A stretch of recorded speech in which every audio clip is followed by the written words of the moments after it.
Welcome to Nightverse lore! Oh geez, another dimension of naps! Hey there, sleepyheads, glad to have you back. Before we slip into tonight's tale, I'd love to know where in the world you're watching from, and what time it is for you right now. There are nights when the world seems to breathe differently, when ordinary moments stretch and soften like warm honey, and it was on such a night that Thomas found the child who would change everything. The first snow of December had arrived without fanfare, settling over Willowbrook Cemetery like a whispered benediction, transforming familiar headstones into gentle, slumbering shapes. Thomas had walked these paths for 38 years, long enough to know every weathered name and every oak tree's particular way of catching moonlight, but tonight felt different, expectant, as if the very air was holding space for something beautiful to unfold. His lantern cast dancing shadows between the monuments as he made his evening rounds, checking that winter hadn't disturbed the older graves, ensuring that the carved angels and weathered crosses were secure against the season's embrace. The snow fell in fat, lazy flakes that seemed to glow with their own inner light, each one a tiny star returning to earth. Thomas moved with the unhurried grace of someone who understood that sacred places deserved reverent attention, his boots making soft, respectful sounds in the fresh powder. It was near the old section, where the headstones dated back generations, and the marble had grown smooth with decades of weather, that he first sensed her presence. Not a sound exactly, more like the memory of contentment itself, a quality of peace so profound it seemed to emanate from the very ground. Following this gentle pull, Thomas made his way toward the ancient oak, whose roots had grown intertwined with countless stories, whose branches had sheltered generations of mourners, and whose trunk had absorbed decades of whispered prayers. There, nestled in the hollow between the great tree's roots, as if the earth itself had prepared a cradle, lay a baby wrapped in the most extraordinary quilt Thomas had ever seen. The fabric appeared ordinary at first glance, soft blues and silvers that might have come from any grandmother's sewing basket, but starlight seemed woven into its very threads, creating a gentle luminescence that made the falling snow look dim by comparison. The child slept with such profound peace that even Thomas's approach didn't disturb her dreams, and in the lantern's warm glow, he could see her tiny face held an expression of serene contentment that took his breath away. The quilt radiated impossible warmth, as if it had been sitting by a hearth instead of lying in December snow. Along its edge, embroidered in delicate silver thread, was a single name, Iris. Thomas knelt, his old knees settling into the soft snow, and gently touched the quilt's border. The baby stirred slightly, not waking but somehow acknowledging his presence, and Thomas felt something shift in his chest, a recognition that went deeper than thought. Older than words, this was no ordinary abandonment. There was intention here, purpose, as if someone who understood the true nature of this liminal place had chosen it specifically for this child. The cemetery had always been a threshold to Thomas, a place where one kind of existence gave way to another, and now it seemed that mystery had left him a gift wrapped in starlight and trust. He lifted Iris with the reverence he usually reserved for handling the most delicate memorial inscriptions. She was impossibly light in his arms, but her presence felt substantial, significant, like a small sun that warmed everything around her. As he held her, Thomas became aware of a change in the cemetery's atmosphere. The usual weight of accumulated farewells seemed to lift slightly, replaced by something he could only describe as grace. Walking slowly home through the falling snow, Thomas noticed remarkable changes occurring around them. The night grew more peaceful with each step, as if Iris's presence was smoothing the rough edges of the world. Streetlights glowed more softly, shadows fell more gently, and even the wind seemed to whisper more kindly through the bare branches overhead. Clara opened their cottage door before Thomas could knock, the way people do when they've felt change arrive before it announces itself. She took in the sight of the sleeping child and didn't startle, didn't ask questions that could wait for morning. Her hands rose instinctively, and her voice held only wonder. "Oh," she breathed, and the word was wide enough to hold sky. They settled Iris by the hearth, not too close, and Clara warmed cloths with the practiced motions of someone who had always believed care was a verb.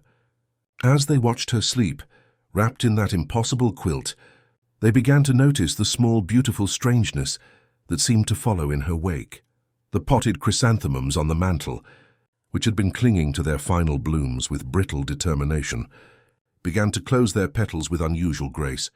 Instead of withering into brown collapse, they folded themselves like dancers taking a final exquisite bow, their colors deepening into rich crimsons and golds before drifting gently to rest.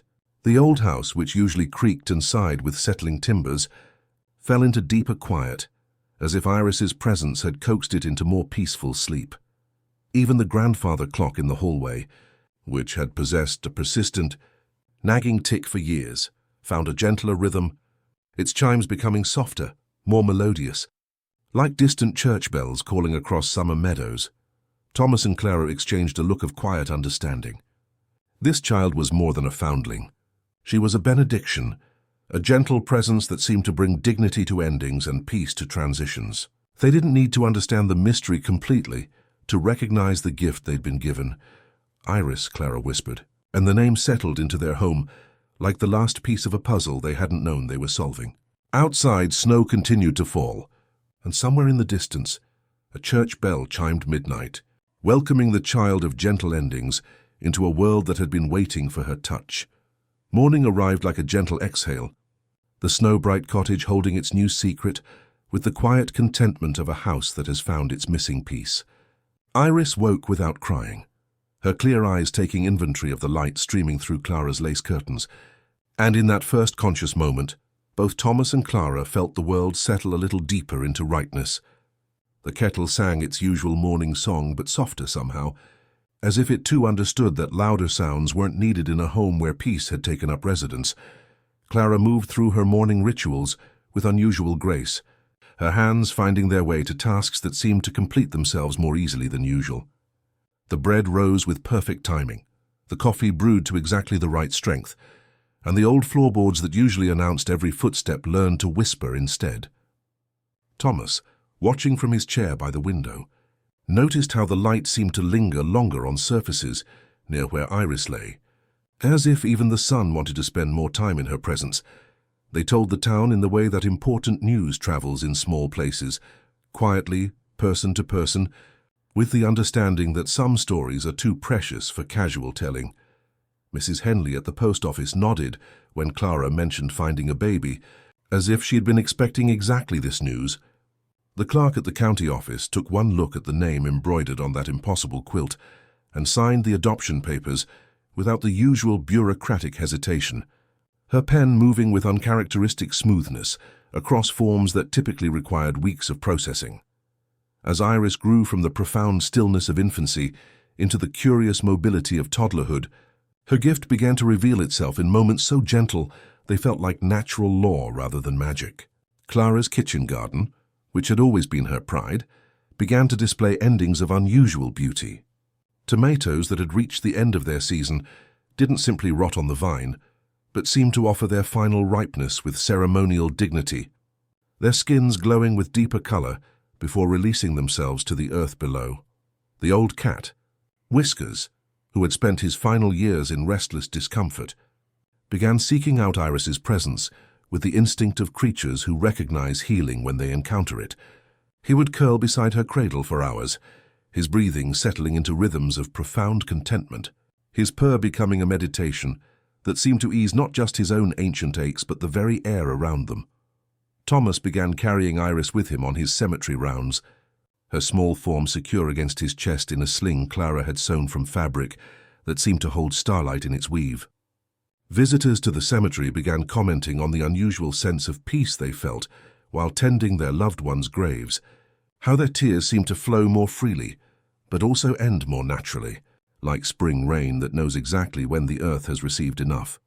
The most remarkable demonstration of Iris's gift came during her second summer, when Mrs. Patterson's ancient golden retriever, Honey, began showing signs that her 15 years of faithful companionship were drawing to a gentle close. Clara, with the diplomatic wisdom she had perfected over decades of caring for others, suggested that perhaps Iris might spend some time with Honey during these final days. What followed was a week of such profound peace that it became part of Willowbrook's quiet mythology. Iris would sit beside Honey's favorite spot on the porch, her small hand resting on the dog's graying muzzle, and something beautiful would happen to the space around them. Honey's labored breathing would ease into deeper, more restful rhythms. Her clouded eyes would clear into moments of bright recognition. Mrs. Patterson found herself able to share memories of their years together without the choking grief that had been building in her throat. Stories that made them both smile instead of weep. When Honey's time finally came, it happened on a drowsy afternoon with Iris sitting quietly beside her and Mrs. Patterson stroking her ears. The old dog simply closed her eyes during what appeared to be a peaceful nap and didn't open them again. There was no struggle, no distress, just a gentle exhale that seemed to carry gratitude for a life well loved and a death well met. Clara began teaching Iris simple words for the concepts that seemed to flow naturally through her small hands. Gentle, she would whisper as Iris touched a wilting flower. Peaceful, when the child sat quietly beside something in transition. Beautiful, when an ending unfolded with particular grace. These words took root in Iris's growing vocabulary, like seeds planted in perfectly prepared soil. Thomas crafted a small wooden stool so Iris could stand beside him while he worked, her presence transforming his daily maintenance into something that felt more like ministry. Together they would tend the graves with extra care. Thomas explaining in his quiet way how each stone represented someone who had been deeply loved, someone whose story mattered enough to be remembered in marble and bronze.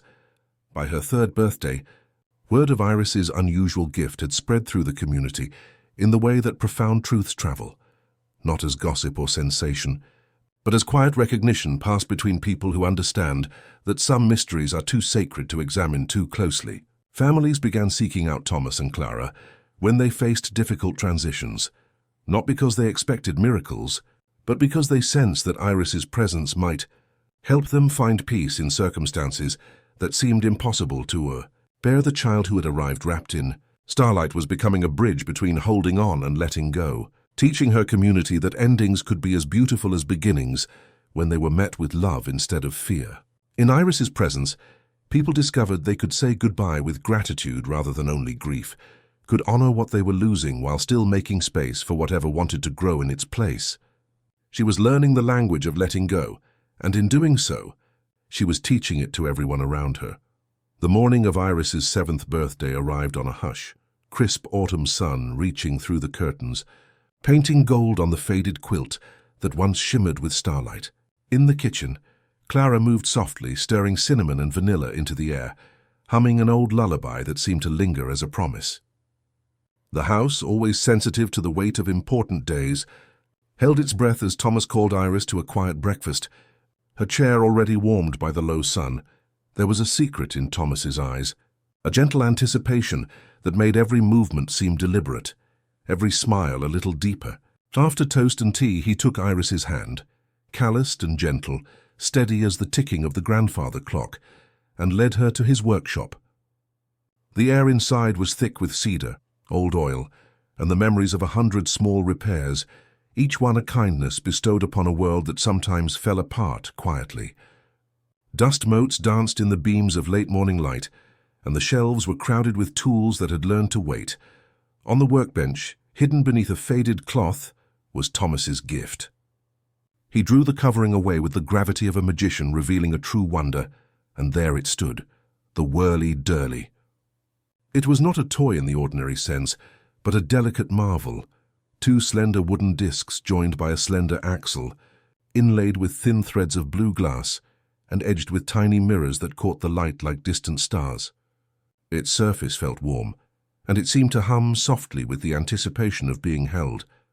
Thomas placed the spinner in Iris's open palms. "This is for you," he said, voice low and almost reverent, "for seeing the world the way it wants to be seen, for giving time to the things that need it." He watched as she set the Whirly Dirly on the bench and spun it with a careful, breath-soft touch. The world did not stop, but the moment thickened, a gentle pause as if time itself decided to linger and listen. The clock's tick softened, the light in the window grew rounder, and even Thomas's breathing seemed to settle into a quieter rhythm. Iris felt the invitation, not to control or change, but to witness. The spinner was not magic in the way stories sometimes promise. Rather, it was a mirror for the heart's own patience, a way to make space for endings and beginnings alike. She watched the Whirly Dirly's slow, dignified rotation, and she understood. Some endings were not to be hurried past, but to be honored, allowed to finish their song in their own time. Later that day, Iris carried the spinner in the pocket Clara had sewn inside her starlit jacket, its presence comforting and substantial. In the garden, she found a rose whose petals had begun to loosen. Sitting beside it, she set the Whirly Dirly spinning, and the air seemed to deepen as if the garden itself paused to watch. The rose's fading was not abrupt, but graceful, each petal curling into velvet softness before drifting down, as if bowing to an unseen audience. Iris whispered a simple thank you, her words a gentle exhale, and the rose let go complete. Word of Iris's new companion spread as quietly as dawn. She learned that the Whirly Dirly responded best to a steady, open heart. If she pushed or hurried, the spinner faltered. But when she breathed and listened, the world opened a little wider.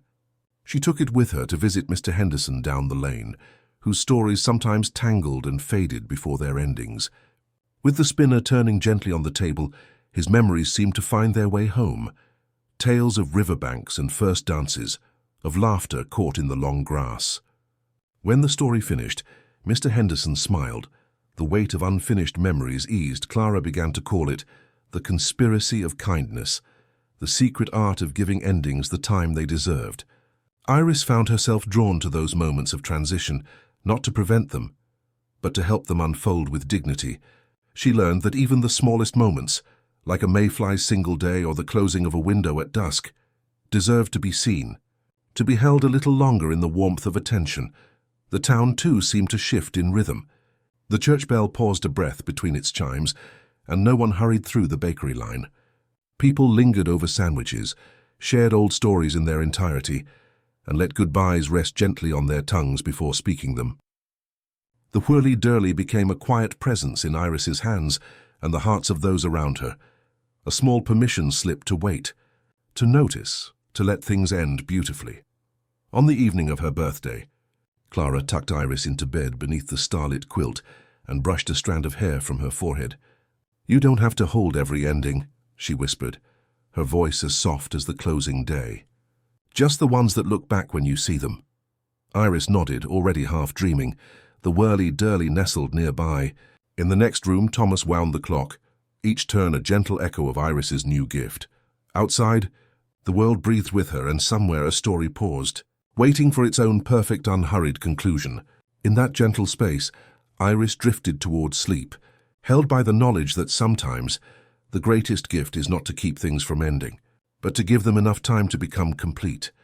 The weeks that followed Iris's 7th birthday carried the golden weight of autumn, and it was during this season of gentle transitions that Marcus arrived in Willowbrook.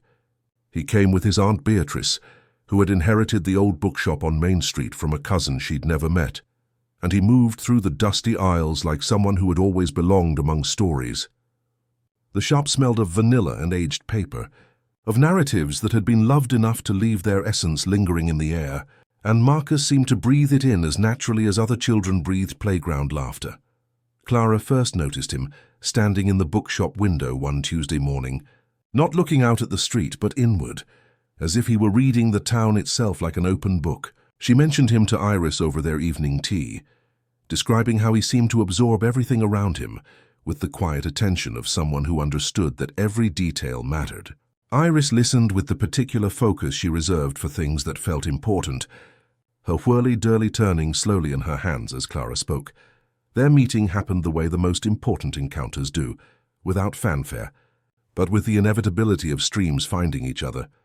Iris was sitting on the bench outside Henderson's grocery, watching Mrs. Patterson's new puppy learn to navigate the world with earnest concentration. Each small stumble was followed by a moment of surprised stillness before the next attempt at graceful movement, and Iris found herself setting her Whirly Dirly spinning gently, creating space for the puppy's patient learning. Marcus emerged from the bookshop, carrying a stack of volumes that seemed too heavy for his slight frame, but he moved with them as if they were extensions of himself. He paused when he saw Iris, not with curiosity but with recognition, the look of someone who had been waiting for exactly this moment without knowing it. "You're the girl who helps things end peacefully," he said, and it wasn't a question but a statement delivered with the same gentle certainty he might use to comment on the weather. Iris nodded, unsurprised that he knew. In a town like Willowbrook, important truths travelled on currents deeper than gossip. Marcus sat beside her, balancing his books carefully. "I remember stories," he said, and there was something in his voice that suggested this was both gift and responsibility. "All of them. Every story anyone has ever told me, and I can tell which ones will help when people are sad or scared or ready to begin again." They sat in comfortable silence, watching the puppy's determined efforts.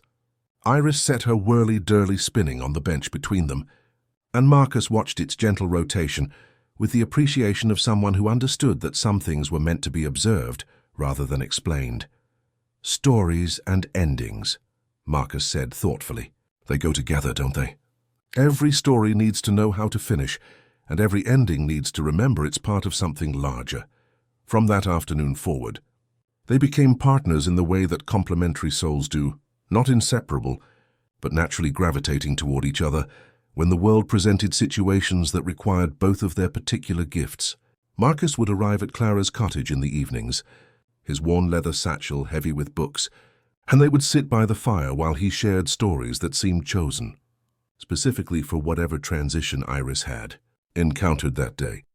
When old Mr. Garrett finally decided to sell his farm and move to the city to live with his daughter, it was Marcus who knew exactly which story to tell, a gentle tale about a tree that learned to let its seeds travel on the wind, trusting they would find good soil in places the tree itself had never seen. As Marcus spoke, Iris held her Whirly Dirly, and the three of them sat on Mr. Garrett's porch while the story helped him understand that letting go of one home could be the beginning of another kind of belonging. Their partnership developed its own rhythm. Iris would sense when someone was struggling with an ending, a relationship that had run its course, a dream that needed to be released, a chapter of life ready to close. Marcus would somehow know which story from his vast internal library would offer comfort, hope, or the gentle wisdom needed to move forward. Together they created spaces where transitions could happen with dignity and grace. The town began to understand that these two children offered something precious, not solutions or fixes, but presence. They didn't try to prevent difficult endings or promise that new beginnings would be easy. Instead, they created moments of pause where people could feel less alone with their changes, where the natural cycles of holding on and letting go could unfold with the support of gentle witness. When Mrs. Chen decided to close her small tailoring shop after 30 years, Marcus brought a story about a seamstress whose final dress was woven from all the joy she had stitched into others' special occasions. Iris sat with her Whirly Dirly spinning softly among the bolts of fabric, and Mrs. Chen found herself able to fold each piece of cloth with gratitude rather than grief, understanding that her legacy lived in every wedding dress, every mended sleeve, every careful alteration that had helped someone feel beautiful. Clara would find them in the garden on autumn evenings, Iris spinning her Whirly Dirly, while Marcus read aloud from books that seemed to choose themselves for particular moments. The light would linger around them, and even the falling leaves seemed to drift more slowly, as if the very air wanted to listen to whatever story was being shared. In this way, the friendship between Iris and Marcus became another kind of conspiracy of kindness. Two souls who had found in each other the perfect complement to their individual gifts, creating together something larger and more beautiful than either could accomplish alone. As winter softened into the tender promise of spring during Iris's 8th year, Clara began to sense that their small cottage needed to offer something more to the community that had embraced her unusual daughter. The idea came to her during one of those crystalline March mornings when the earth seems to exhale after months of holding its breath, and she found herself standing in the overgrown patch behind their kitchen where wildflowers had always competed with her practical herbs for space and sunlight. Clara called to Iris, who was sitting by the window with her Whirly Dirly turning slowly in the morning light, and together they walked to this forgotten corner of their world. The ground was soft with melting snow and last autumn's leaves, rich with the promise of things waiting to emerge, and Clara knelt beside a clump of drying asters, her hands already envisioning what this space could become. "This is where we'll plant," she said, her voice carrying the gentle authority of someone who has recognized a truth that was always meant to be spoken, not just for beginnings, but for all the small goodbyes that make life so precious. We'll create a place to honor what was loved deeply enough to grieve, even a little. Iris understood immediately, the way she understood most things that mattered, not with her mind but with the deeper knowing that lived in her hands and heart. Together, they began preparing small sections of earth, each one a canvas for a different kind of transition, each furrow a space where the community's tender farewells could take root and bloom into something beautiful. Thomas joined them with his patient strength, turning the soil that smelled like rain and old stories, while Clara marked curving paths with white pebbles that caught the light like distant stars. They worked without hurry, understanding that sacred spaces require reverent attention, and by afternoon, they had created something that felt both intentional and organic, like a prayer that had learned to speak in the language of growing things.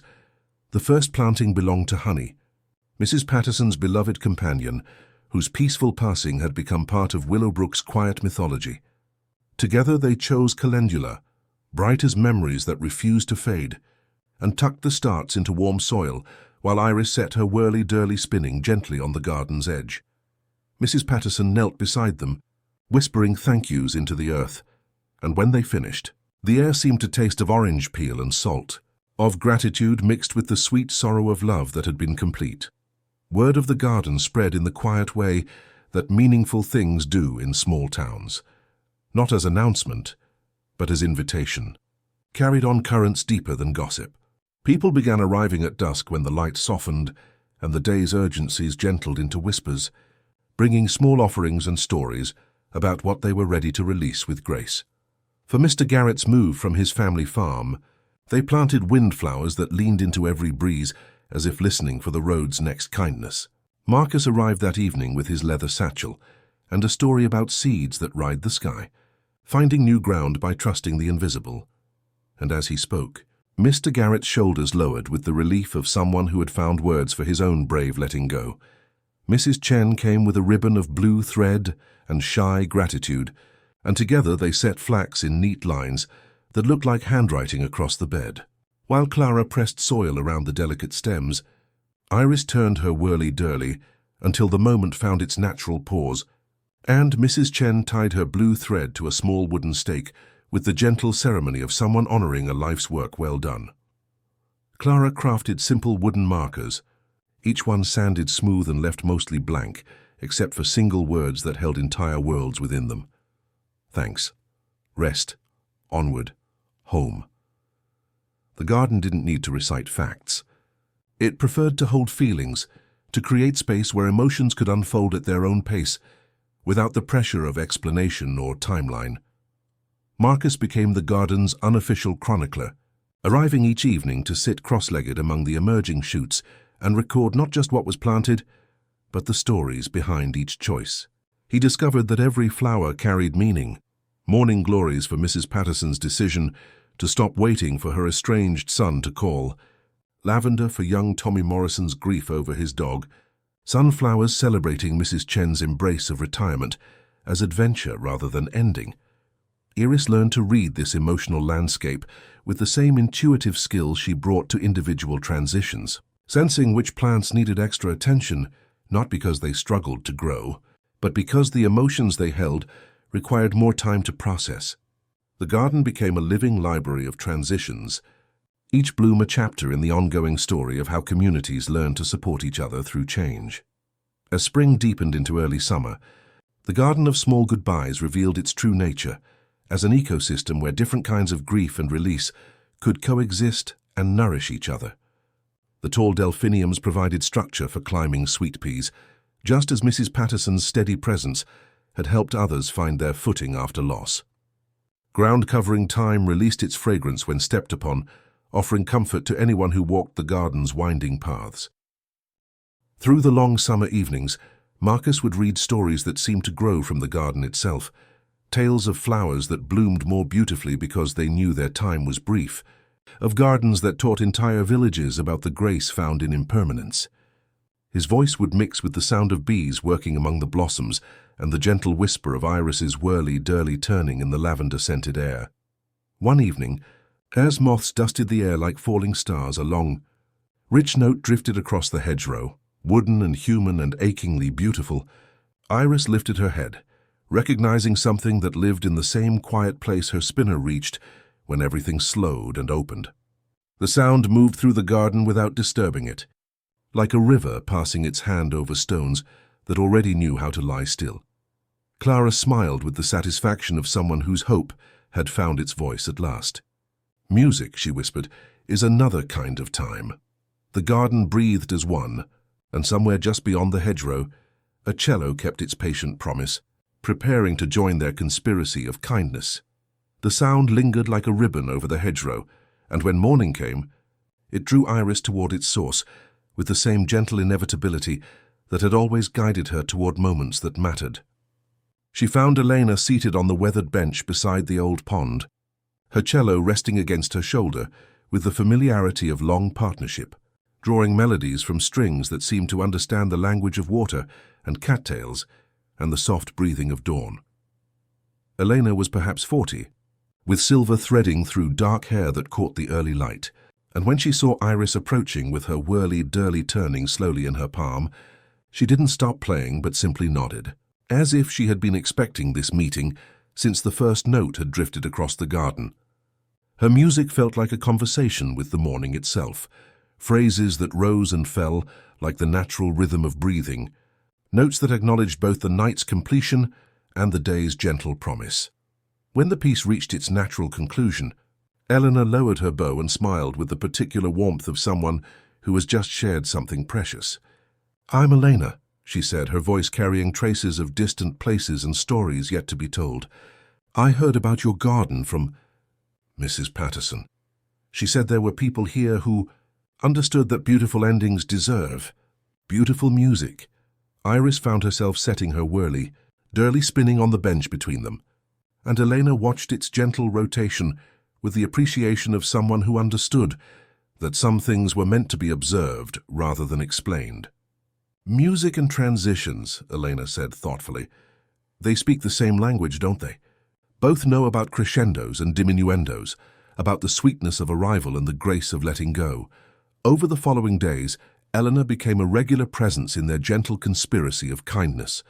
She rented the small apartment above the bakery, and each evening found her in the garden, her cello adding its voice to the conversations between Iris's Whirly Dirly and Marcus's stories. She seemed to possess an intuitive understanding of which emotions needed which musical phrases, when grief required the deep, resonant comfort of lower strings, when hope called for the bright clarity of notes that seemed to rise toward stars. Elena's gift revealed itself gradually, the way all the most important talents do. She could sense the emotional temperature of a moment and respond with exactly the musical phrase that would help feelings flow more freely. In her country, she told them, there was a saying, "Grief and joy are sisters who refuse to live apart." She had come to Willowbrook because she heard this was a place where people understood that truth. The three of them began to discover the profound harmony that existed between their different approaches to the same fundamental truth. Transitions needed witness, time, and the kind of beauty that helped people remember they were not alone in their changes. Elena taught Iris that her Whirly Dirly worked even more powerfully when accompanied by music that honored the same rhythms. Their first collaboration came when old Mr. Fitzwilliam, the town's beloved clockmaker, announced his retirement. His hands, once so nimble with tiny gears and springs, had begun to tremble, and he was struggling to let go of the tools that had defined his life for 40 years. They sat with him in his workshop, the air thick with the scent of brass and oil, surrounded by the gentle ticking of timepieces that had known his careful touch. Iris set her Whirly Dirly on the workbench, its gentle rotation creating space for whatever needed to unfold. Eleanor began to play a melody she composed in that moment, a piece that echoed the rhythmic ticking of countless clocks. The delicate chime of hours marked and honored, and then slowly, beautifully dissolved into a profound, peaceful silence that felt like the end of a long, well-lived day. As the final note faded, Mr. Fitzwilliam looked at his tools not with regret, but with quiet understanding. He placed them carefully in their wooden case, each movement deliberate, each placement a small act of gratitude. The clocks he had mended would continue keeping time, their mechanisms carrying his careful touch forward into years he would not see. and this knowledge settled over him like a blessing. Elena became Iris's first adult mentor outside her adoptive family, teaching her that emotions, like musical notes, had their natural arc, their rise and fall, and the art was in allowing them to complete their journey with dignity. "Listen for the last shimmer," Elena would say, playing a tone and letting it fade until sound crossed into memory. Iris would spin the Whirly Dirly and feel the same shimmer in her palms, that hush at the end of an exhale where everything is most tender. Together, they learned to create spaces where the most difficult farewells could unfold with grace. Elena's cello would provide the emotional current that carried unspoken words toward expression, while Iris's presence allowed the music to deepen, to settle into hearts with unusual potency. Marcus discovered that his stories gained new depth when Elena's strings provided their emotional soundtrack, his voice and her music learning to dance together in service of healing. The garden itself seemed to respond to Elena's presence, the flowers swaying in rhythms that matched her evening serenades, the very air holding her melodies longer than physics should have allowed. Visitors began arriving earlier and staying later, drawn by the growing sense that something beautiful was being created in this small corner of Willowbrook. On warm evenings when the air hung heavy with night-blooming jasmine, Elena would play improvisations that seemed to grow directly from the soil. Musical dialogues between the calendula's bright optimism and the lavender's gentle comfort. Her cello would sing conversations that helped everyone present understand their individual transitions were part of a larger symphony of human experience. Elena completed their circle, adding the missing voice that helped their conspiracy of kindness become something approaching art, a living practice of helping people navigate change with beauty, dignity, and the deep comfort of knowing they were held by a community that understood the sacred nature of both endings and beginnings. The seasons turned like pages in a well-loved book, and somewhere between the spring of her 14th year and the autumn that followed, Iris began to understand that endings lived not only in the visible world of wilting flowers and peaceful farewells, but in the secret chambers of human hearts where old sorrows had forgotten how to leave. Her gift, once focused on helping physical transitions unfold with grace, began reaching toward more subtle territories, the places where people carried burdens that had outlived their purpose, emotions that clung like ivy to walls that wanted to breathe again. The first time she felt this deeper current was on a grey October afternoon when she encountered two classmates standing on opposite sides of the footbridge, their silence heavy with months of unspoken hurt. Sarah Chen and Michael Torres had been inseparable since childhood, but some misunderstanding had grown between them like a thorn hedge, and now they moved through their days carrying the weight of a friendship that wanted to heal but didn't know how to begin.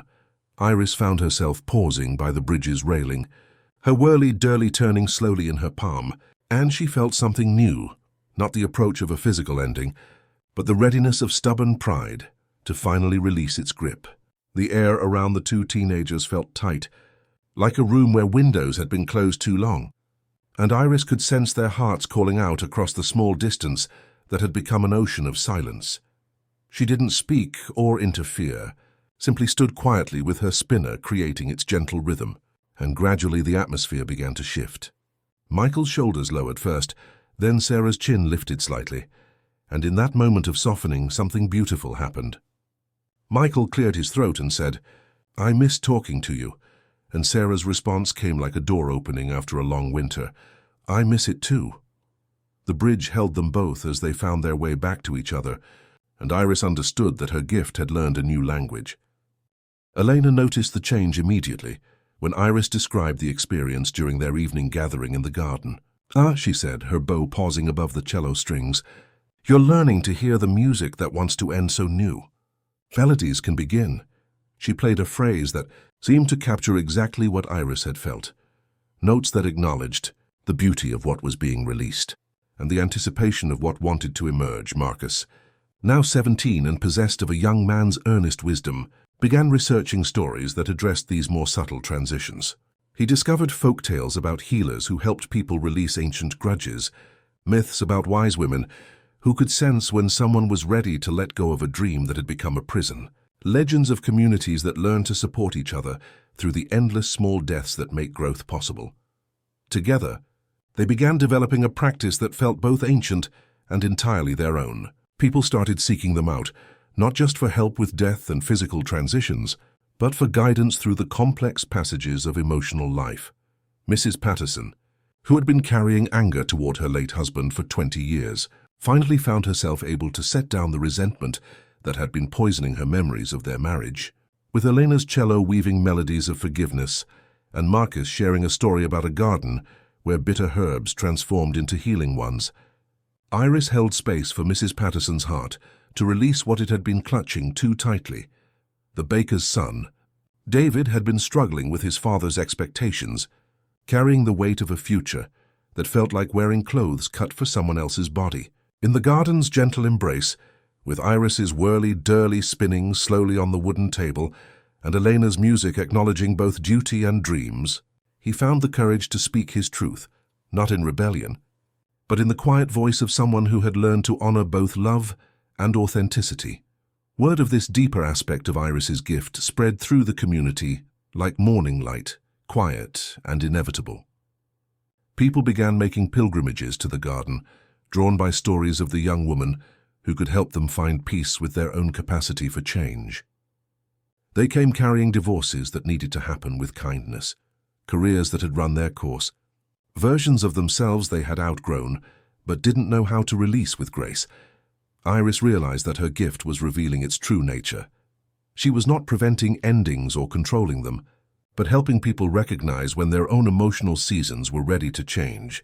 The Whirly Dirly had become less a tool for observing transitions and more a focal point for the profound attention she offered, a visible anchor for the permission to pause, breathe, and let go of what no longer served the heart's truest purposes.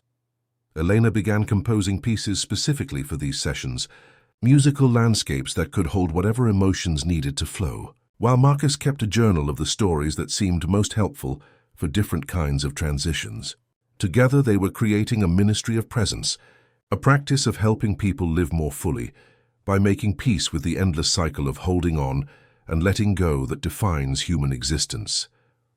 On quiet evenings when the garden settled into its nightly hush, Iris would sit with Clara and Thomas, understanding more deeply each day that the world was full of small deaths that made room for small births, and that by honoring each transition with dignity and love, she was participating in the ancient conspiracy of kindness that helps all living things grow toward their truest selves. The stories people told about Willowbrook traveled on currents deeper than gossip, carrying whispers of a place where difficult farewells unfolded with unusual grace, where a young woman with gentle eyes could help hearts release what they were ready to let go. It was these quiet rumors that drew David to their small town one morning in late spring, when the garden of small goodbyes was heavy, with the scent of honeysuckle and the promise of longer days. David arrived carrying a worn leather bag and the particular stillness that belongs to those who have learned to sit with other people's deepest sorrows without flinching. He was 24, with steady hands that had held countless cups of water for parched lips and eyes that had witnessed the profound courage people discover in their final chapters. As a hospice nurse, he had spent 3 years learning that death could be an act of love when approached with dignity and presence. But he had heard stories of Willowbrook that suggested something even more beautiful was possible.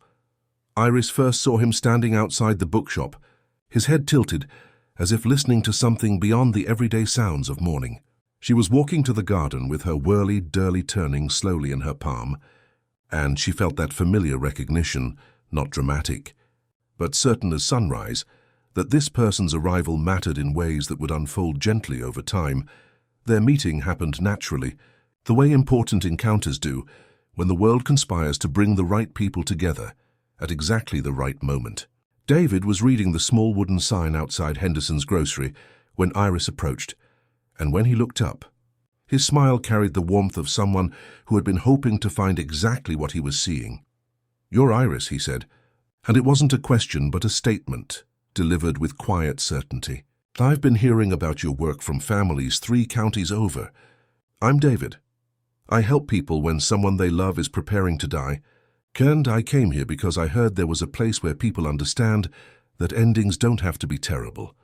They walked together toward the garden, their conversation flowing with the easy rhythm of 2 people who speak the same emotional language. David told her about his calling to hospice work, how his grandmother's peaceful death when he was 12 had shown him that dying could be as sacred as being born, if it was met with love instead of fear. In the garden, surrounded by flowers that held the community's tender farewells, David seemed to exhale in a way that suggested he had been holding his breath for a long time. Iris set her Whirly Dirly spinning on the wooden table, and he watched its gentle rotation with the appreciation of someone who understood that some tools worked through invitation rather than force. "I've never seen anything like this," he said, gesturing toward the carefully tended beds where calendula grew alongside morning glories that climbed toward the sky with determined grace. A whole community that has learned to honor transitions instead of fighting them.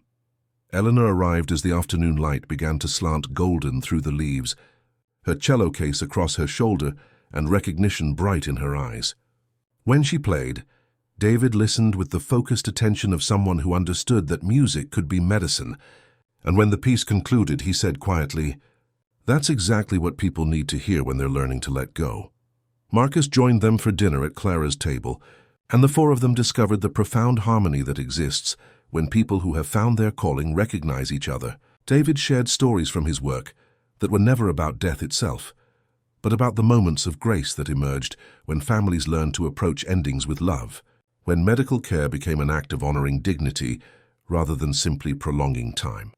Over the following weeks, David became a regular presence in their circle, bringing his own gifts to their practice of helping people navigate transitions with beauty and peace.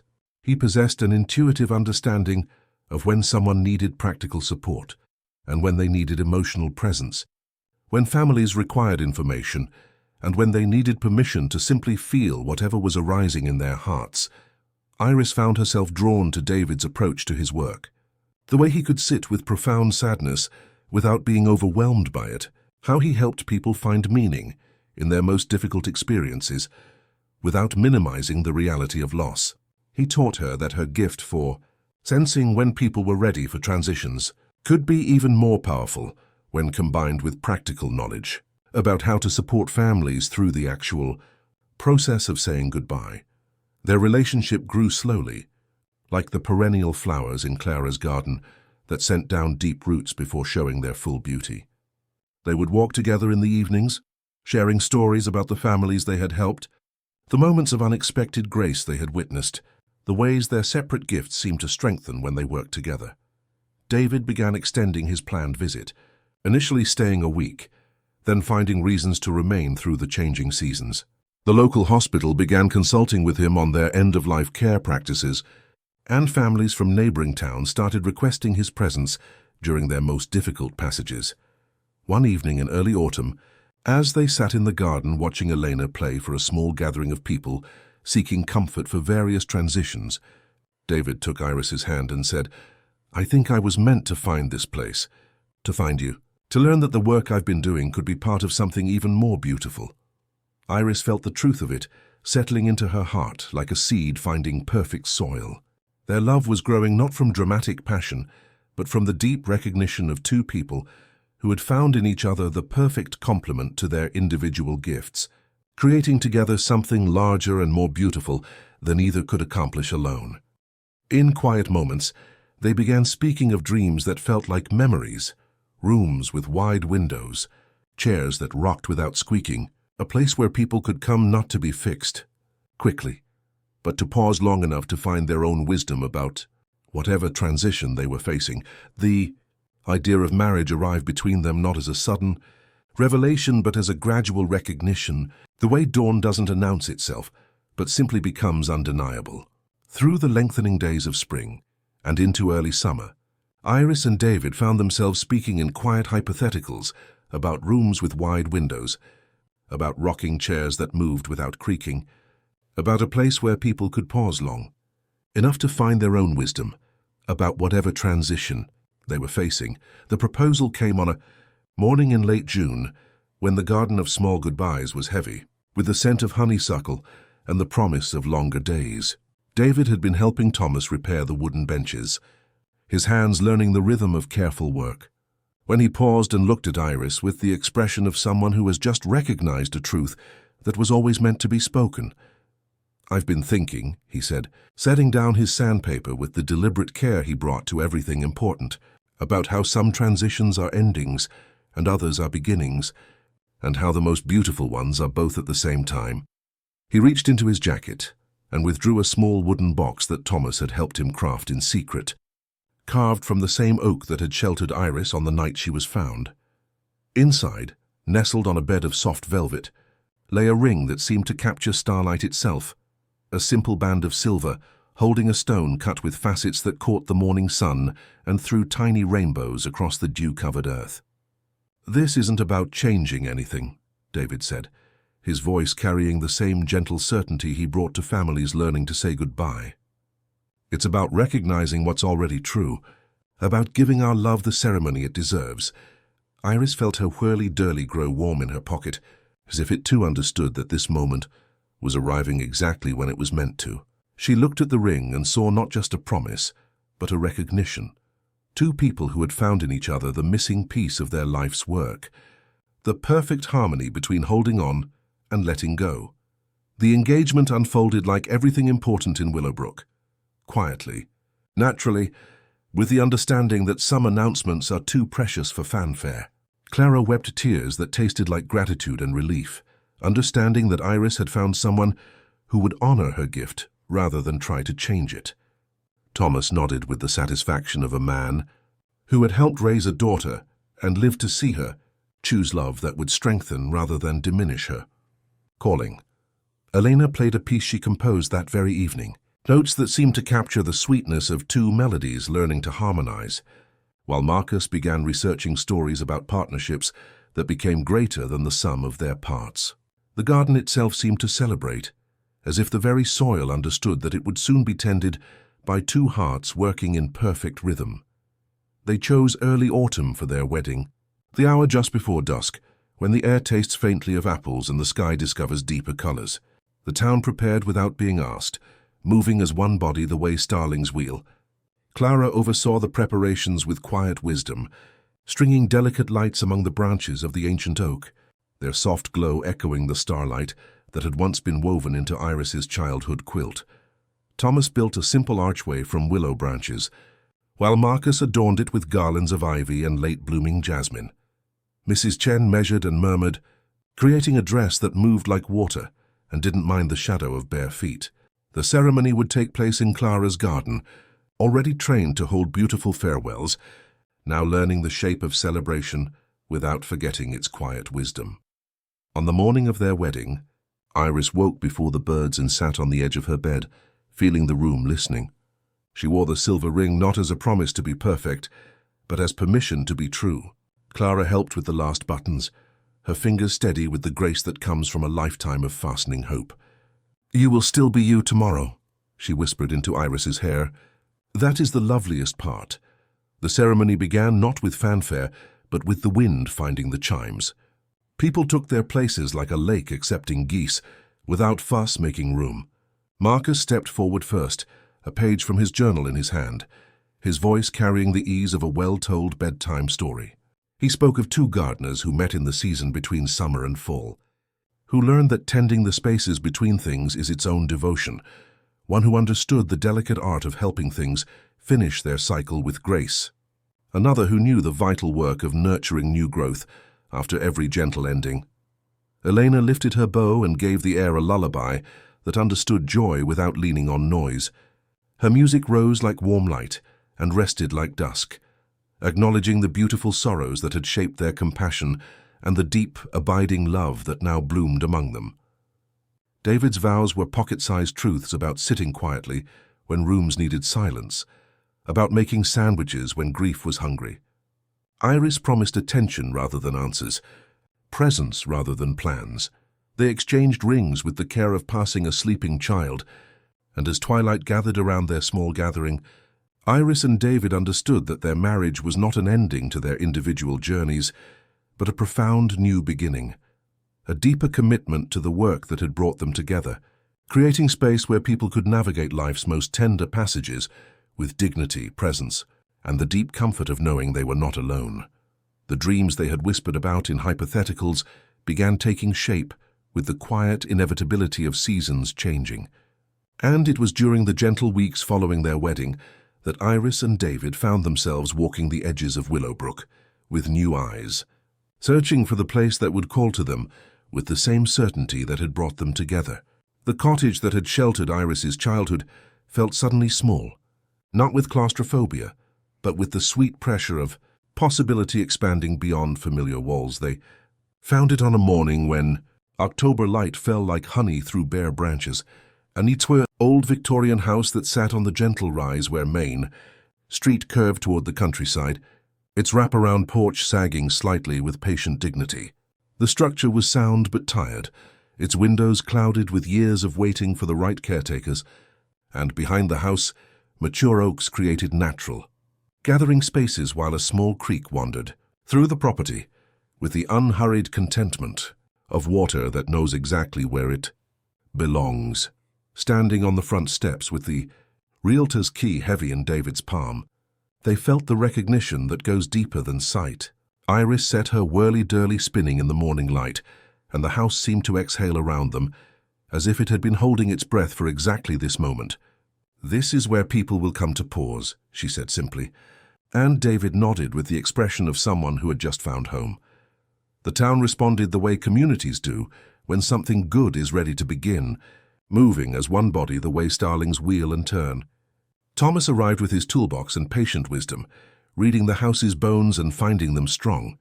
Clara orchestrated with tea and sandwiches, her presence turning renovation into ministry. Marcus brought stories about thresholds and sanctuaries, while Elena set her cello in the sun-filled front room and played while people worked, her music healing what hammers and nails couldn't touch. Through autumn and into winter, they transformed the house with the same gentle attention they brought to helping people navigate transitions. The front parlor became a space for quiet conversations, with chairs positioned to encourage connection without demanding it. The large back room, with its view of the creek and oak grove, became a gathering space where families could share stories and support each other through similar passages.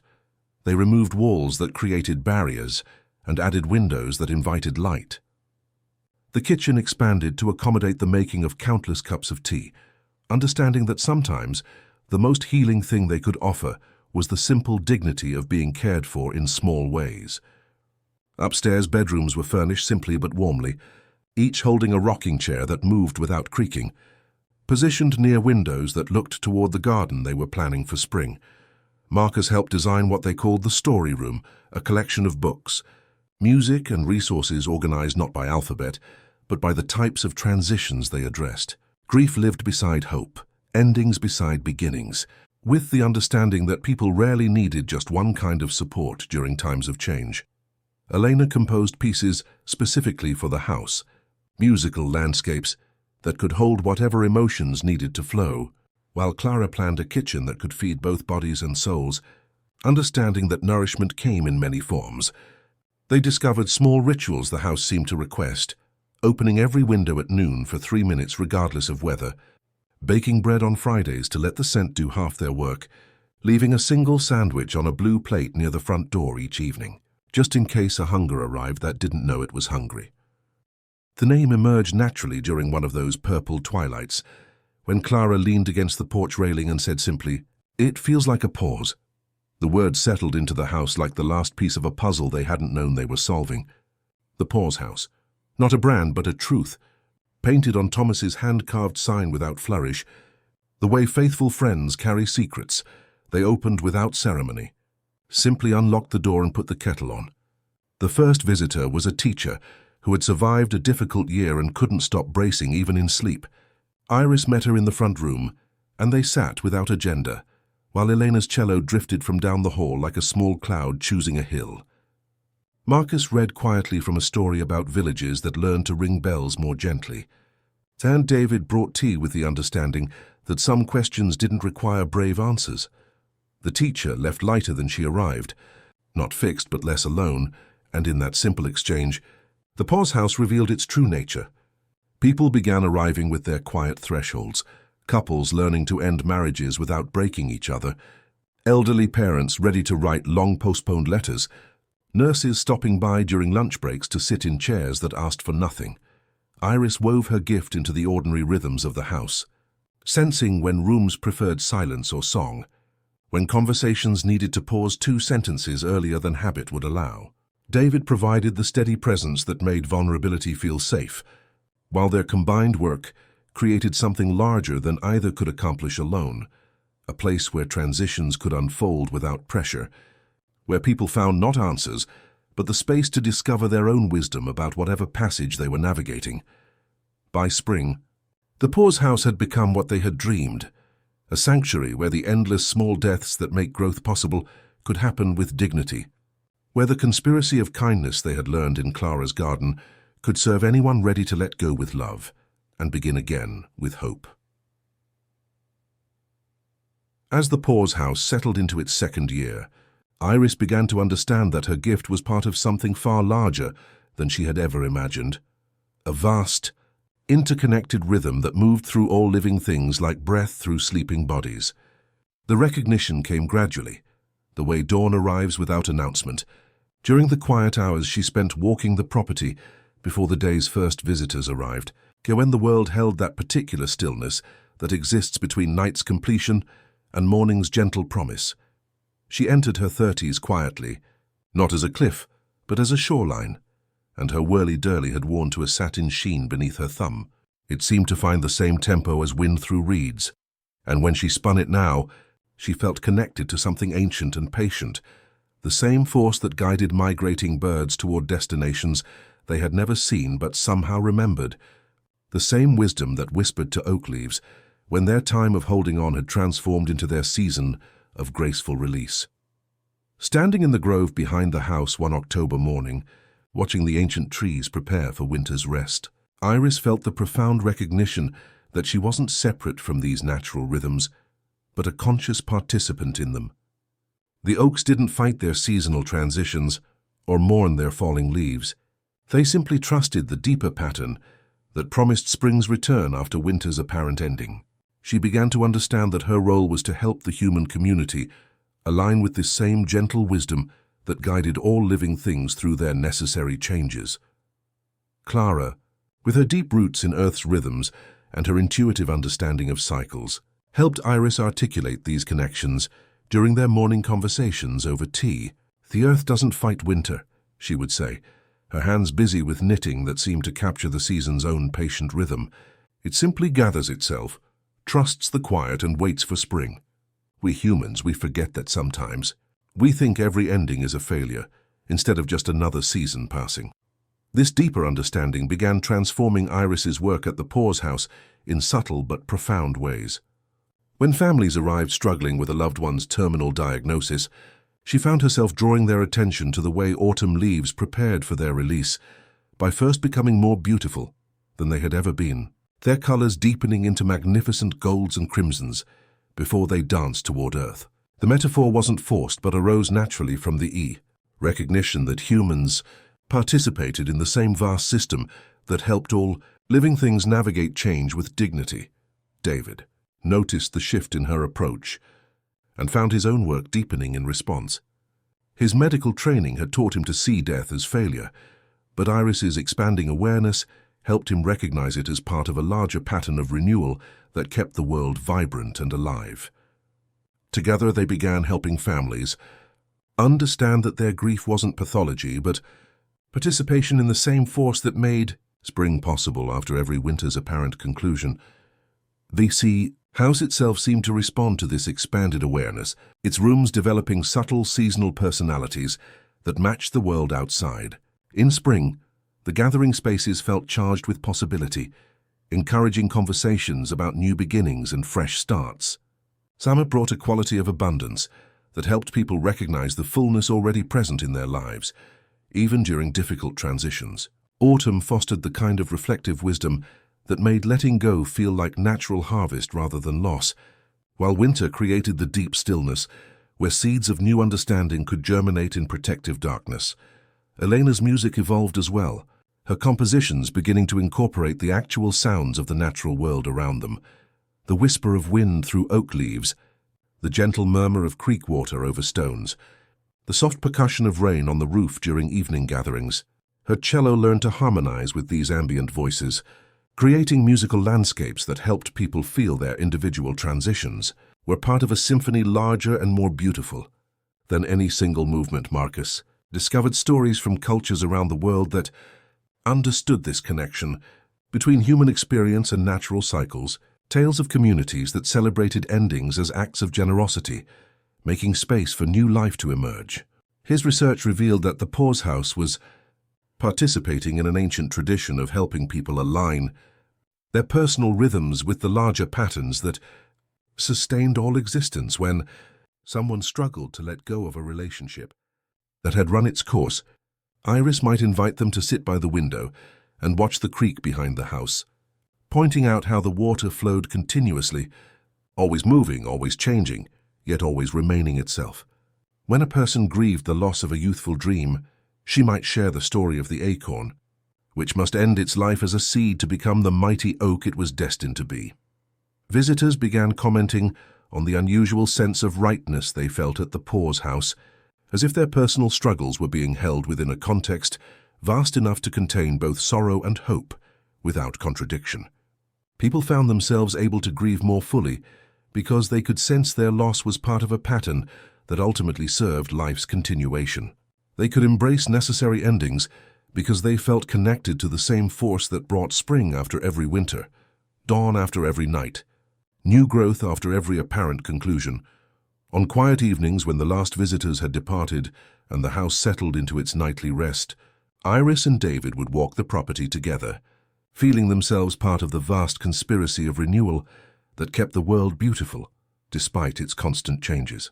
They understood now that their work wasn't about preventing loss or fixing problems, but about helping people recognize their place in the eternal dance between endings and beginnings that made all existence possible, where every gentle conclusion created space for something new and beautiful to unfold. The recognition that the Pause House had become something larger than its walls arrived. With the spring of Iris's 32nd year, carried on the voices of young people who began appearing at their door with the particular intensity of souls who had found something they didn't know they were seeking. They came like quiet deer drawn to a hidden spring. These sensitive ones who felt the world's changes with a keenness that often left them feeling overwhelmed rather than gifted. Their unusual awareness more burden than blessing, until they found their way to this place where such sensitivity was understood as sacred calling. Sarah was among the first, barely 18, who arrived on a rain-soaked Tuesday with eyes that held too much of other people's pain and hands that trembled when she tried to explain why she couldn't walk through crowds without feeling crushed by emotions that didn't belong to her.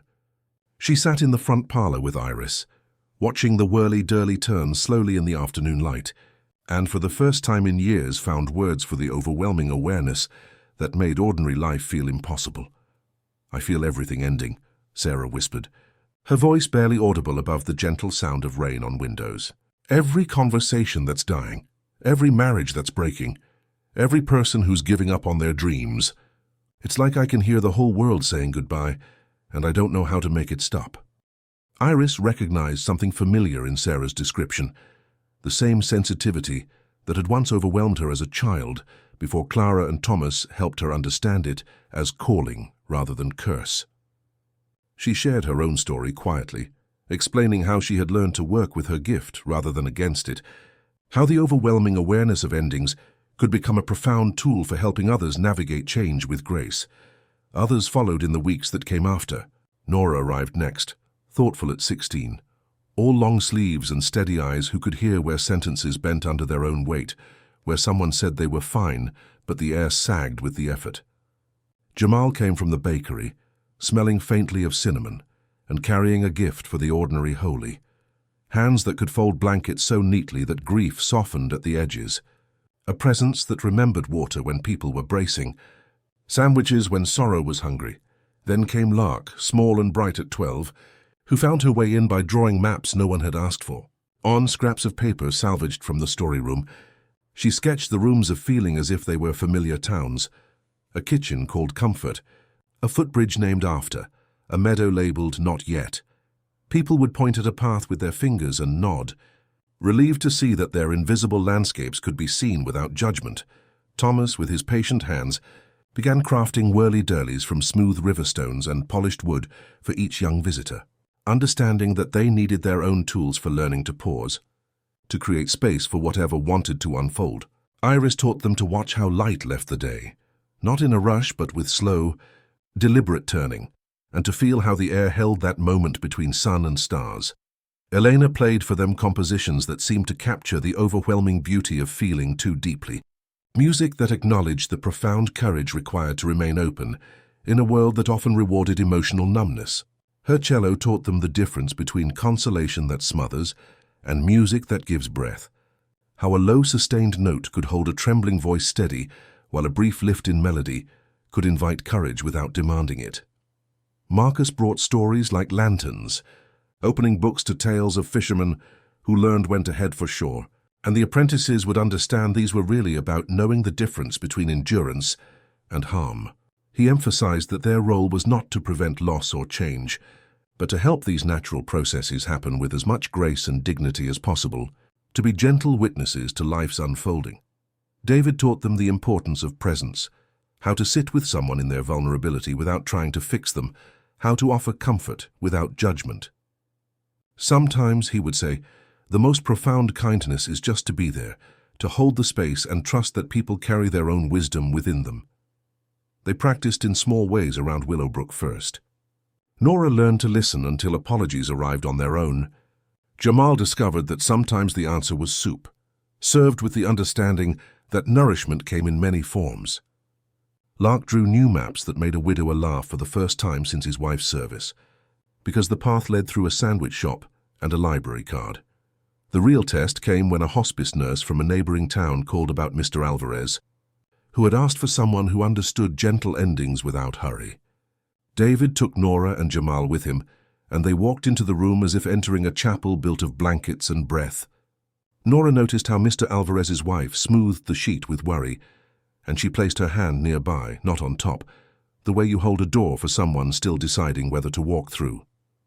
Jamal watched the picture and clock and window, and when the air thickened, he opened the sash 2 inches. Letting a breeze arrive like blessing without sermon, Clara, moving more slowly now but still knitting between sessions, called the apprentices close one afternoon and pressed gifts into their hands. To Nora, a thimble. There will be days when kindness pricks. Protect your finger and keep stitching. To Jamal, a recipe card with no measurements, only the word taste written 3 times. To Lark, a small tin of pressed petals. Keep a bit of summer for hard winters, dear. Through the long evenings, they developed what felt like ancient curriculum disguised as ordinary care. Begin with water. Offer a chair that doesn't face a door. Watch the hands. Listen twice as long as you speak. Leave room for silence to surprise you. If you don't know what to do, make a sandwich and set it where light falls kindly. And always let the moment finish its own sentence. Word of their work spread through networks of sensitive souls who had spent their lives feeling isolated by their unusual awareness. The Pause House became known as a sanctuary for what they came to call transitional empaths, people whose sensitivity to endings and beginnings made ordinary life challenging, but who possessed extraordinary gifts for helping others through change. By spring's end, a gentle network had begun to form, young people returning to their own communities with new understanding of their gifts, creating satellite practices where the conspiracy of kindness could continue. Iris watched them and felt the deep satisfaction of someone who had helped plant seeds that were growing into their own beautiful expressions of the ancient wisdom that kept the world tender, despite its constant changes. On quiet evenings when the apprentices gathered in the back room, sharing stories of their work and supporting each other through challenges, Iris would listen from the kitchen and understand that legacy was not a monument, but a practice continued by other hands, carried forward by hearts that had learned to hold the world's transitions with love instead of fear. The recognition that Clara's own gentle ending was approaching came not as a shock but as a gradual awareness, the way dawn doesn't announce itself, but simply becomes undeniable. Through the turning of seasons following the apprentice's arrival, Iris had noticed subtle changes in her beloved adoptive mother. The way Clara's hands rested more often between stitches, how her stories grew richer and more detailed, as if she were polishing each memory before carefully placing it in the treasury of things worth remembering. Clara moved through her final autumn with the same intentional grace she had brought to everything important in her life. Her knitting needles clicked with a different rhythm now, not hurried but purposeful, as if each stitch carried extra weight. She began what she called the settling, organizing recipes in her careful script, labeling jars in the pantry with notes about their contents and uses, folding linens with particular attention to corners that would lie flat long after her hands were still. "I can feel the curve," Clara told Iris one morning, as steam rose from their teacups and light filtered through curtains that had witnessed decades of quiet conversations. "Every river bends, every song finds its way to rest, every life discovers its natural conclusion. I'm not frightened, dear one. I'm ready to help this ending be as beautiful as all the others we've tended together." The house seemed to understand before anyone spoke the words aloud. Thomas moved with extra gentleness, his morning routines becoming small acts of devotion. David consulted quietly with Clara about comfort measures, their conversations carrying the same practical tenderness he brought to all families facing this passage. Elena arrived each afternoon with her cello, playing pieces that felt like musical prayers, melodies that acknowledged both the sadness of farewell and the profound completeness of a life lived with purpose. Marcus brought stories that seemed chosen for this exact moment, tales of wise women whose final gifts to their communities were lessons in how to embrace life's ultimate transition with grace.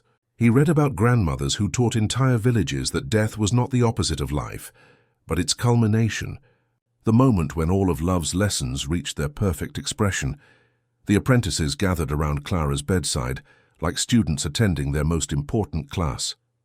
Sarah learned to recognize the particular stillness that surrounds someone preparing to let go, while Nora discovered how to offer presence without overwhelming someone who needed space to complete their inner work. Jamal brought tea at exactly the right temperature and sandwiches cut into perfect triangles, understanding that nourishment during transitions required extra attention to small kindnesses. Lark drew maps of the room's changing emotional geography, her pencil capturing the shift from anticipation to acceptance to profound peace. Clara approached her dying the way she had approached everything else, with careful attention, grateful reflection, and the understanding that this transition, like all others, deserved to be honored with dignity and presence. She shared final pieces of wisdom, not as urgent instructions, but as gifts offered freely to anyone ready to receive them. She spoke of the comfort found in letting go, of how the thread of life never truly breaks, but simply reweaves itself into new patterns that continue the same essential story. Iris sat beside Clara's bed, with her whirly dirly turning slowly in the afternoon light, creating moments of profound pause that allowed each conversation to unfold at its own natural pace. This was the deepest application of everything she had learned, using her gift not to prevent an ending, but to help it happen with such beauty that everyone present could see death as another kind of birth, letting go as another form of love.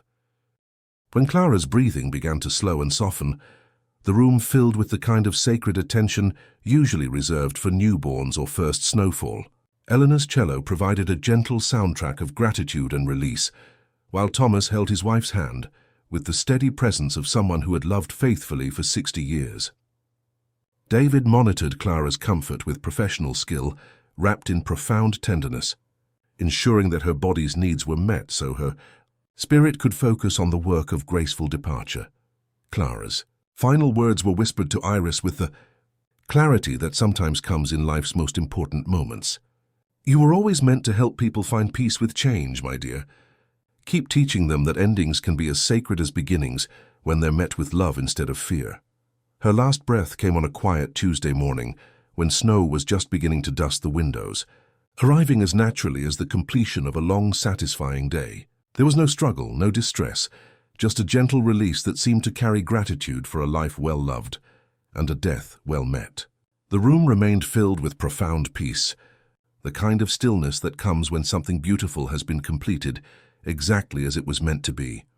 Iris sat with Clara's body for a long time afterward, her whirly dirly turning slowly in the morning light, understanding that she had just witnessed the perfect demonstration of everything she had been called to teach. Clara's death became a masterclass in how transitions could unfold with grace when they were approached with love, presence, and the deep trust that every ending was simply another beginning in the endless dance between holding on and letting go that makes all existence possible. In the quiet hours that followed, as the community gathered to honor Clara's passing and celebrate the extraordinary life she had lived, Iris felt the profound satisfaction of someone who had been able to offer their deepest gifts in service to love itself. Clara's legacy would continue not just in memory but in practice, through every person who had learned from her example that death could be as beautiful as birth when it was met with the conspiracy of kindness that keeps the world tender. Despite its constant changes, the years that followed, Clara's peaceful departure unfolded like pages in a well-loved book, each season adding depth to the story that had begun with a child wrapped in starlight. Iris, now in her 50s, moved through the pause house with the settled grace of someone who had found their truest calling and devoted decades to refining its expression. Her hair, once the color of polished chestnut, was threaded with silver that caught the light like the starlight woven into her childhood quilt, and her whirly dirly, worn smooth by countless gentle rotations, had become less a tool than a prayer wheel, connecting her to the vast rhythms that governed all living things. The house had learned to hold its quiet without feeling empty, grief moving through rooms like weather, arriving, lingering, and passing. In the weeks after Clara's memorial, when casseroles dwindled and visitors returned to their own lives, Iris discovered that the ache of missing Clara did not diminish her capacity to help others. It deepened it, like soil enriched by autumn's fallen leaves. She would catch herself repeating Clara's small phrases: begin with water, taste twice, wait for the moment to finish its own sentence, and feel the comfort of wisdom passed from hand to heart. Word of Clara's passing and their gentle approach to transitions traveled farther than anyone expected, carried by apprentices who spoke of their training with quiet reverence, and by families who had learned to let go in Clara's kitchen.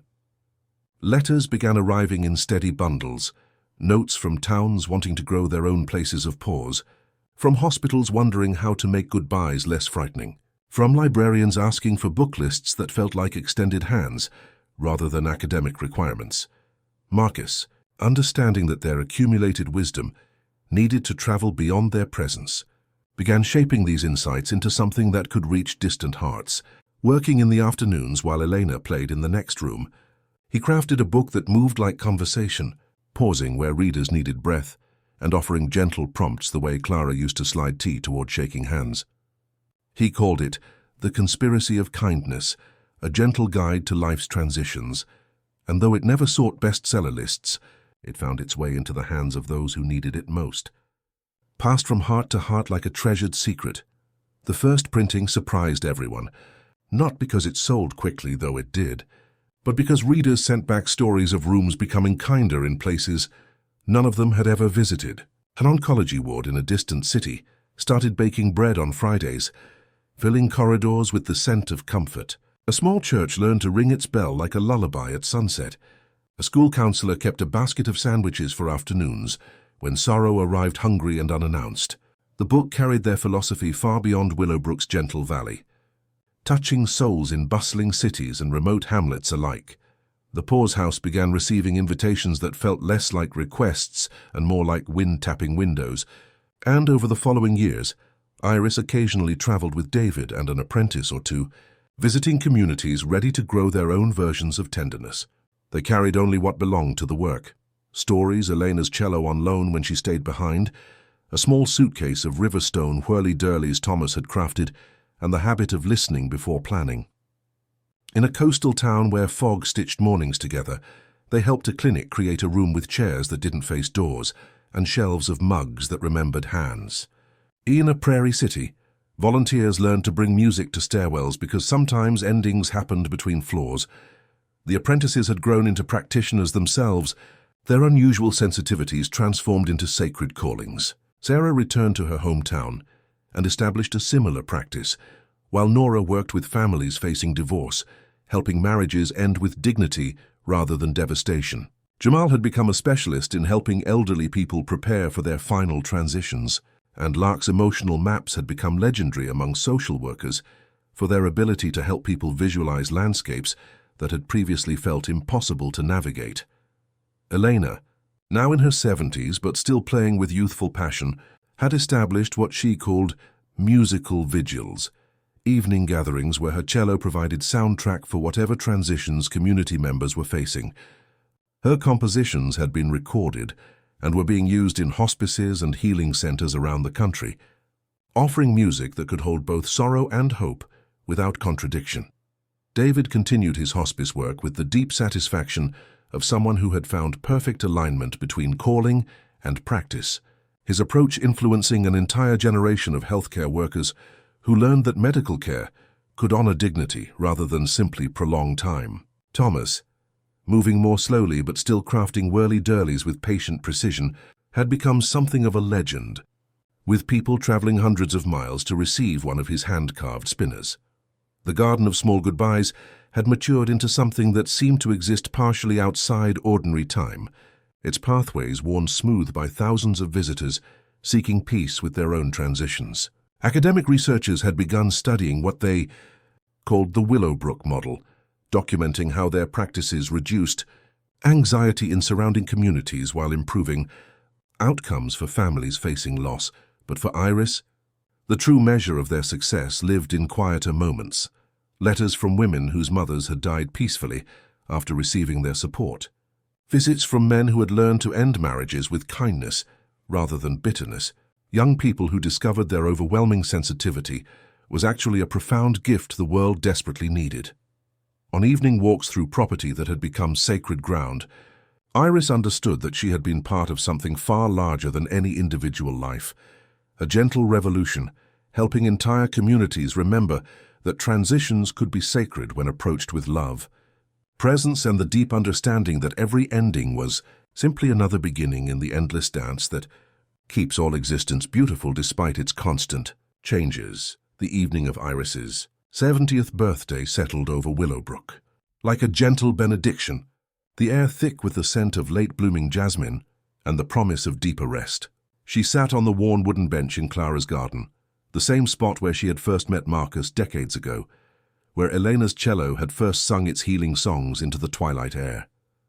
Her Whirly Dirly, now worn to satin smoothness by countless gentle rotations, turned slowly in her weathered hands, its surface catching the last rays of golden light that filtered through the ancient oak's protective branches. The Pause House glowed warmly in the gathering dusk, its windows revealing glimpses of the continuing work that had grown far beyond anything she could have imagined as a child wrapped in starlight.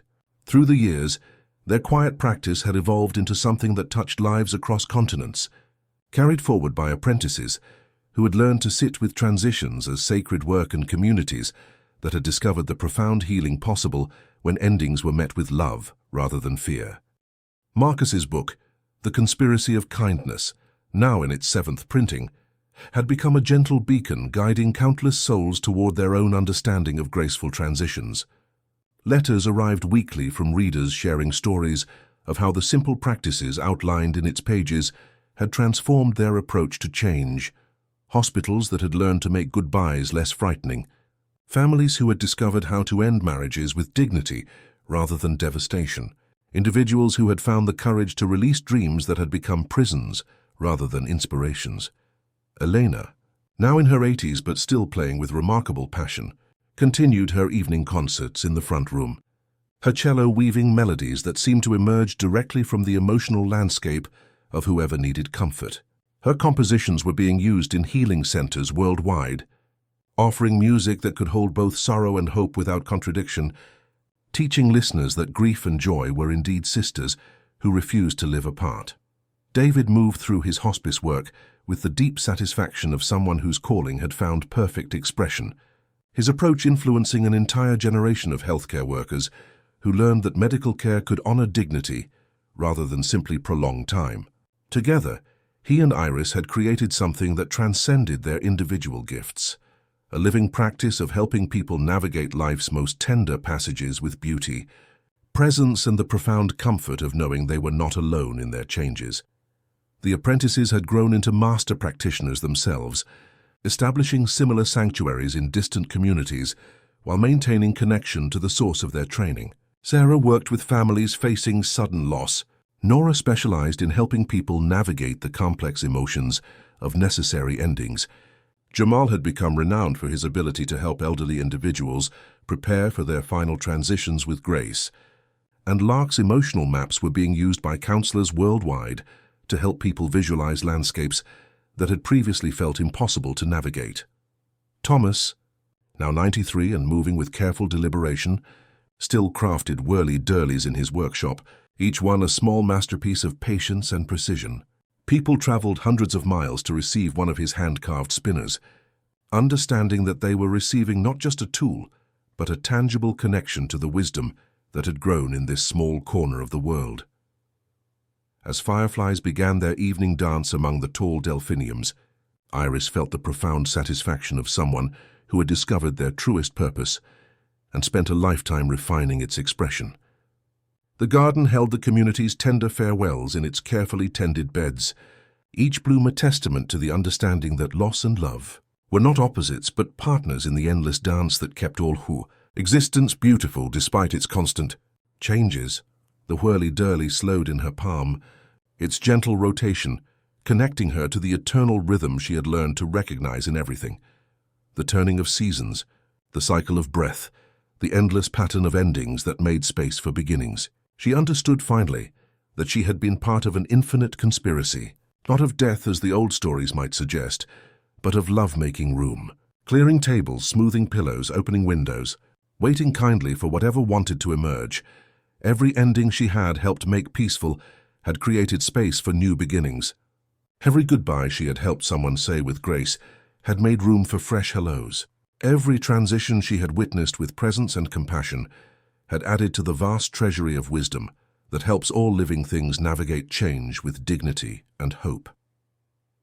The conspiracy continued, gentle and endless, carried forward by countless hands that had learned to hold the world's transitions with love instead of fear. Somewhere someone was learning to let go with grace, and someone else was gathering courage to begin again with hope.